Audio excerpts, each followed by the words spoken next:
Alright guys, got a little time to kill. Just picked up some blueprints over here in Marion, Ohio, driving back to Worcester. But at any rate, so I've been hearing a lot of people asking, what we're even doing in Iran. Why are we considering bombing Iran? We're already involved, folks, at any rate. But it's pretty simple why we are there. It's for Israeli interest.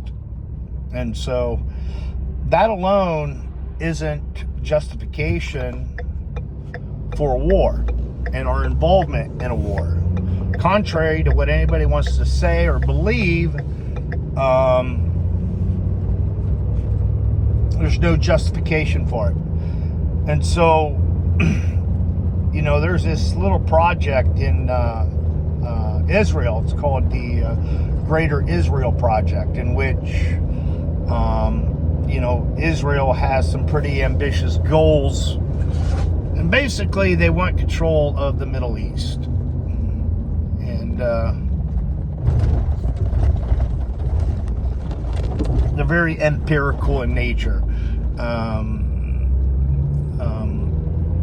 And so, Netanyahu in Israel since the late 80s really has been talking about Iran and how close they were to developing nuclear weapons.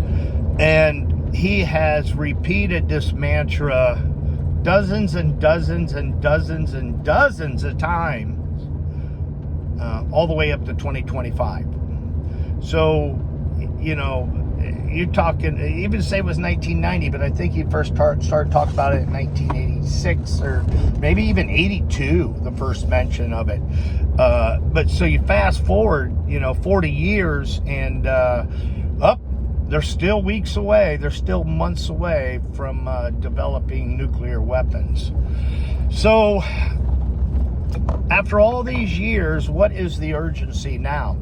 I mean, how are they so close to developing nuclear weapons when throughout these last 35, 40 years, they've always been close to developing nuclear weapons?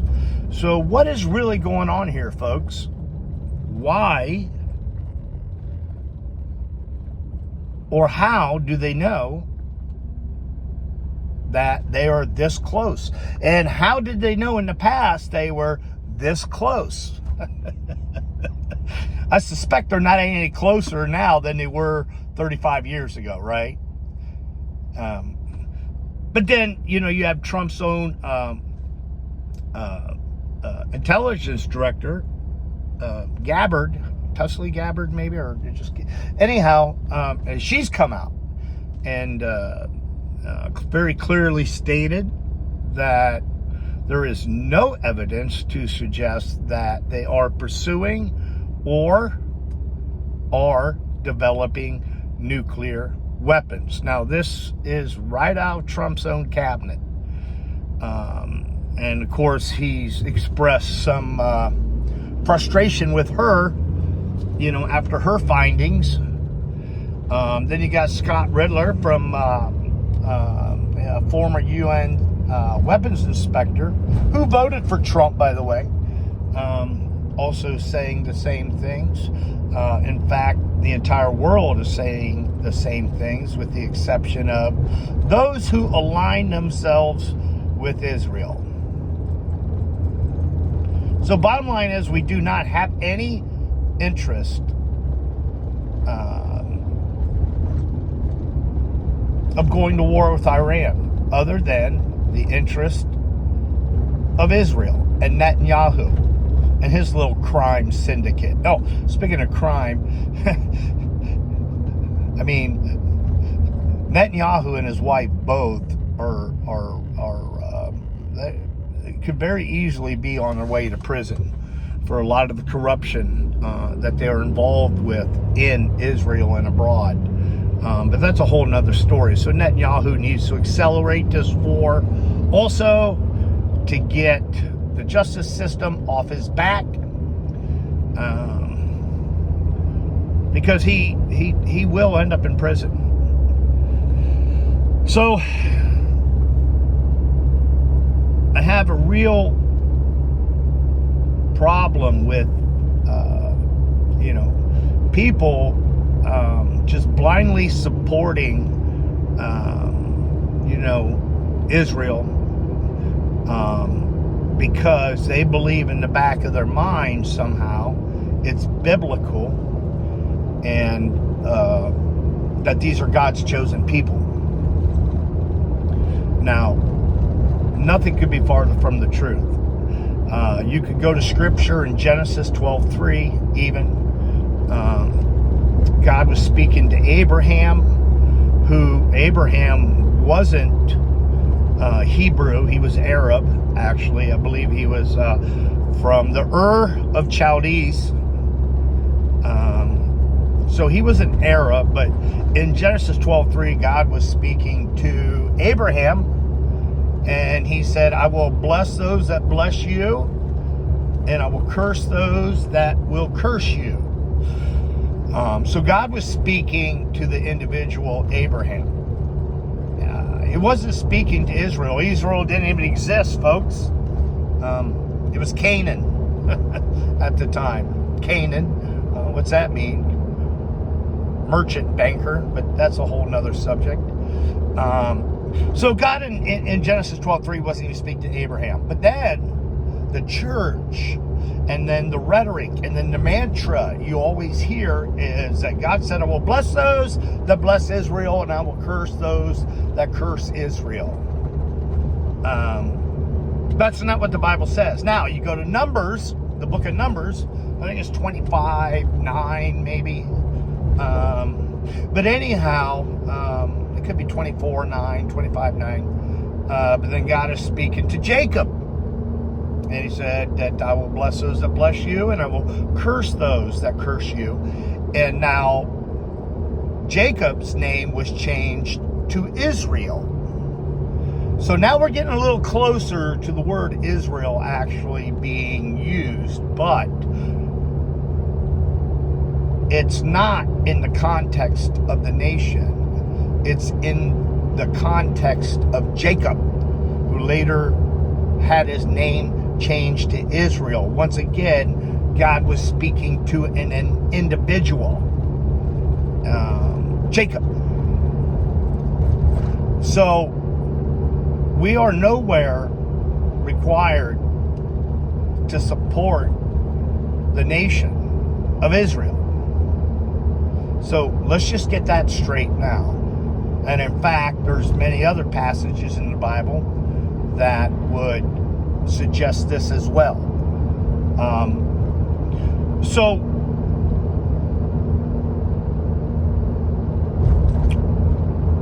how would these be God's chosen people?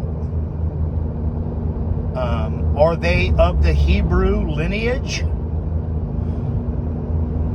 And what is a Jew? Is it a bloodline? Is it a race of people? Or is it merely an identity based off of a religion? Being Jewish is a religion. It's that simple. I, myself, if I started practicing Judaism, started reading the rabbinical writings and teachings, and following the Torah, I too then would be considered a Jew. It's a profession of faith. So if just having a profession of faith makes you a Jew, and let's say we start another country on some deserted island somewhere, and I put all of these new converts to Judaism who are now Jews, does that make that land and those people God's chosen people simply by a profession of faith that even denies Jesus Christ as being the Messiah? How does that align itself with Christian theology. And the truth be told, there were prerequisites in the Bible before the Jews were to return to their homeland. And one of those was that they would be worshiping in spirit and truth along those lines. And according to the Christian doctrine, they are not worshiping in spirit and truth because they still deny the truth, which is Jesus Christ, according to Christianity. So that prerequisite hasn't been met. And furthermore, would God condone Israel's genocide in Palestine? And it is a genocide, folks. Make no mistakes about it.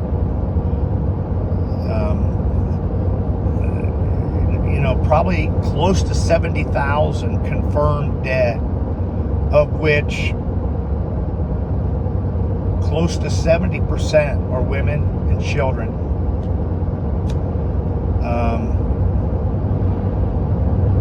And the onslaught continues.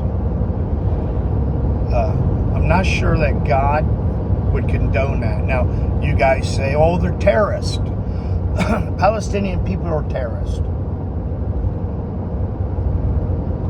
Why? Why are they terrorists? Why do they all need to die because of Hamas? And why did Hamas even come to power in the first place? I'll tell you why. Because Israel has been illegally occupying Palestine for nearly 70 years. So the Palestinian people live in an open-air prison to which they must have consent to come in and out of Gaza. Very few actually work in Jerusalem and other areas. They kind of limit the amount of Palestinians that can work abroad throughout the entire area of Israel. They cut off their food. They cut off their water where they poison their food. This is factual stuff, folks. They shut their power down. They cut off the water to Palestine. They've been doing this for years. And so they won't let them have a military. They don't even have their own policing force. They are not allowed to vote. And they are not allowed to have their own government. So as a result of having no autonomy whatsoever, Hamas came to power. They had to have something to ward off or to defend themselves from Israeli aggression over the last 7 years. In fact, you can go back to 1822 and talk about Israeli aggression back then. But anyhow, so Hamas came to power as a result of the illegal occupation of Palestine, to which the Israelis have been very aggressive and very murderous towards them over the years. So Hamas was risen up to power. The Netanyahu has even supported Hamas for several years to keep Hamas in there as a destabilizing regime, so to speak, to continue to keep the country in uproar. And so after he supported them all these years, now he is using Hamas as an excuse to go in there and take over Palestine, or Gaza rather, and then it's going to be the West Bank as well, and they're going to completely eradicate the Palestinian people from their own land. And I know many of you want to say, well, what about October 7th? What about October 7th? What about it? It was terrible. I don't condone it. I'm sorry that happened. But if I had a neighbor that for 70 years was threatening me They were picking off my children, picking off my other neighbors. They were pouring poison in my garden. They're cutting my power cords. They're cutting my water line. I mean, at some point, you're going to rise up, right? I'm going to rise up and defend myself. Or at some point, I'm going to be like, I'm sick and tired of my neighbors over there doing this to me. I'm going to take action, and that's what October 7th was. I wish it didn't happen that way, but it did. But this, they have been provoked for years, and so now it's just so easy to portray Hamas as a terrorist organization. But if Hamas was the IDF in Israel, they would be freedom fighters, right? So, any group that doesn't align itself with the Zionist agenda or our agenda or our ideologies, they're terrorists. They're not freedom fighters trying to defend their own country. They're terrorists, right? But Israel's IDF are freedom fighters. See? In fact, the IDF, you guys can research this, but it was 3 terrorist organizations that formed the IDF in Israel. Have fun with that. So, all this blind support,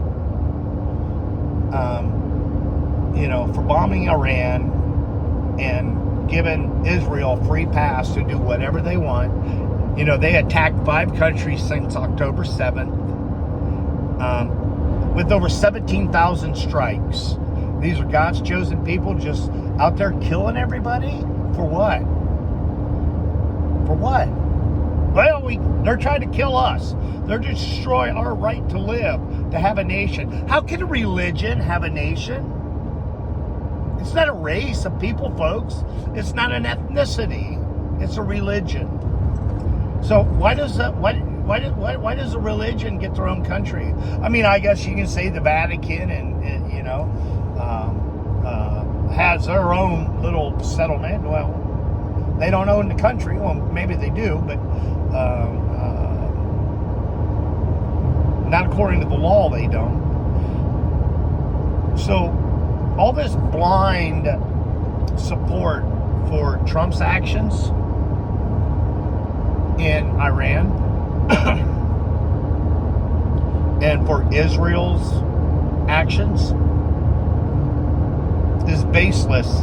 And if you are simply repeating the narrative and the mantra of, oh, we can't let them have nuclear weapons, history clearly shows for 40 years they've been on the verge of developing nuclear weapons, and they don't have nuclear weapons, folks. So what are they really doing, and why are you supporting them? I'll tell you why. You're supporting them because of your love for Trump, and you really trust what he says. And you believe that Israel's God's chosen people, and all of Congress, for the most part, repeats that mantra.